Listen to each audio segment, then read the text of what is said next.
Morning, everyone. Wow, some mornings are rougher than others. Um, so I wanted to talk a little bit about writing when the mood strikes you. And um, so I tend to write in the mornings, partly because it's when I have time, and partly because everybody just is busy doing other things. And so it's quiet here, but also because the time from when I pick up my coffee until it has been emptied twice um, is kind of the time when my brain is percolating through ideas. And so for me, it's this fantastic time to kind of pull out some of the ideas and things that have been working through overnight because my brain continues to run storylines while I'm sleeping. And then I wake up and I have these things in my head and I want to put them down on paper or corrections that I want to make. Or, oh my gosh, I remember that spelling error I made in the third chapter on the fourth paragraph. My brain it works weird. So um, we talk a lot about writing and making a job of it. So sitting down and actually taking time every day or a specific number of days per week or a specific amount of time per week. And that schedule is really important. But there's also times when the muse arrives, plops herself down on the couch, pours herself a glass of wine, and says, okay, bitch, write this shit down. And those moments come at odd moments.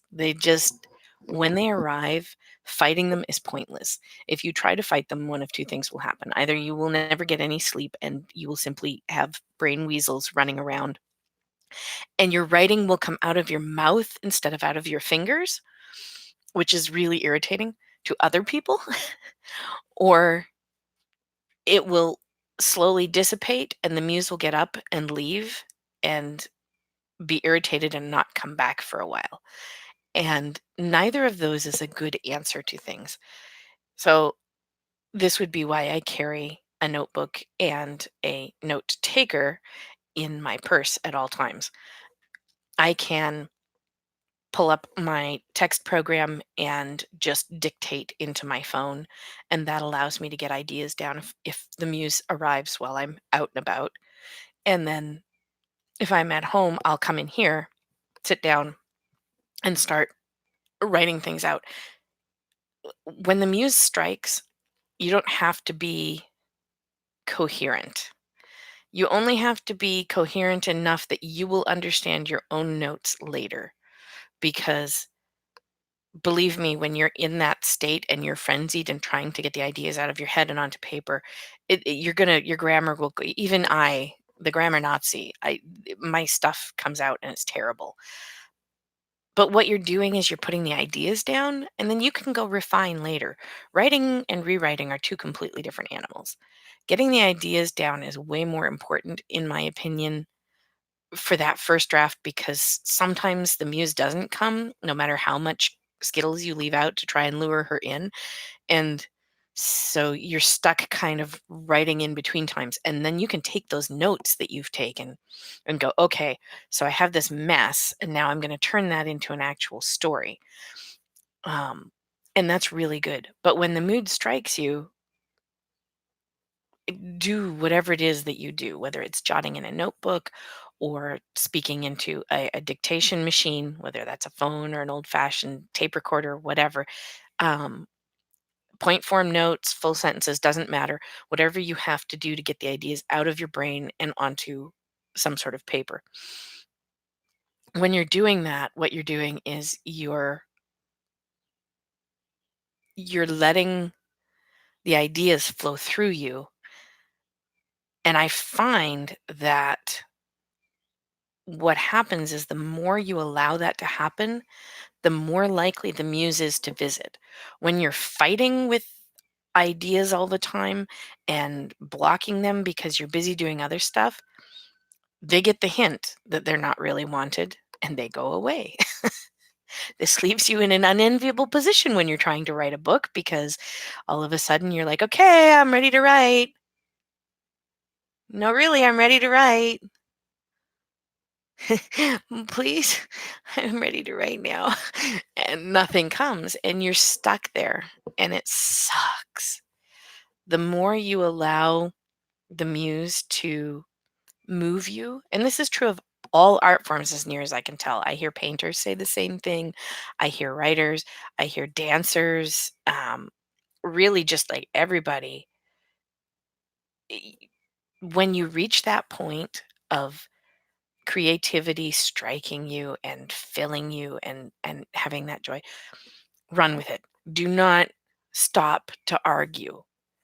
It might be that you only have time to jot down a 5-minute note while you're, hiding in the bathroom at work.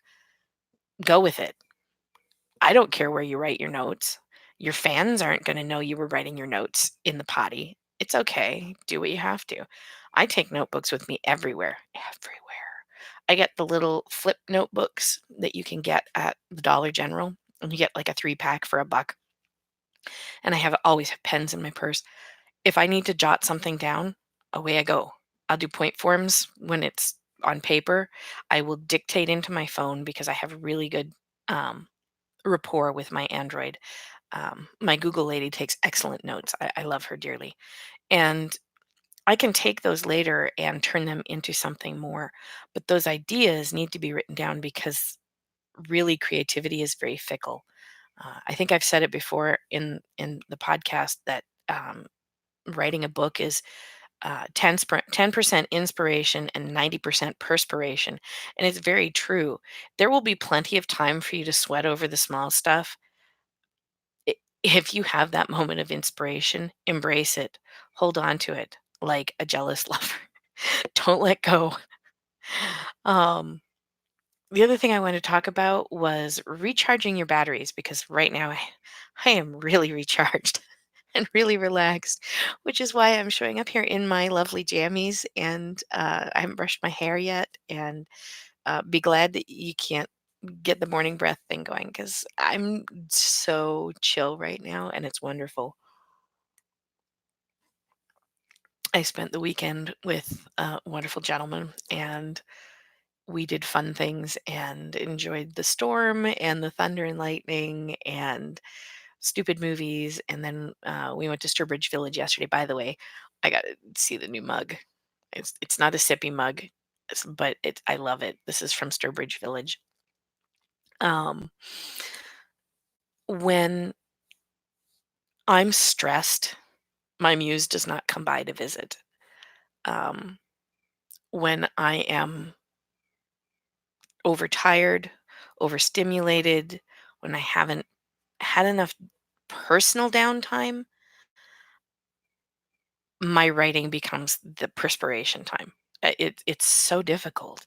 But when I take the time to recharge my own batteries, either alone or with somebody that I love, it just everything gets better because I'm relaxed and I mean, really, you think about it, the muse comes by and she looks at you. If you're hunched over like this, she's going to go, you know what? You're busy right now. I'll come back some other time. Maybe. When she arrives and I'm like this, she's like, oh, girlfriend, pick up a glass of wine, have some coffee. Let's chat. And it's true. It's true. And so I encourage people to take that time. We talk about airport rules or airplane rules. When you're in an airplane and they're doing the little safety thing at the beginning, they always tell you you need to put your own oxygen mask on before you help somebody else. If you pass out, you are no help to your children or to your elderly aunt or anybody else. Always take care of yourself first. And we're not taught that. Everything we're taught through school and through everywhere else in the world is always help other people. Always help other people. And I mean, heaven's sakes, my other job is being a minister. I'm out there helping people every day. And when I'm not being a minister, I'm being a reenactor and doing living history. So my other job is teaching people. So I'm out there teaching for people, or I'm writing a book for other people. Nothing I do is about me. It's all about helping other people. If I don't take the time for myself, what happens is instead of sitting like this with my messy hair and my coffee and just huge grin on my face. I end up being very pale and very withdrawn. I don't talk as much. The ideas don't flow as well, and my shoulders hunch. So I'm going to ask you a question right now. I want you to look at your own posture as you're sitting and listening to this. Are your shoulders hunched? Is your jaw clenched? Are your fingers relaxed or tight?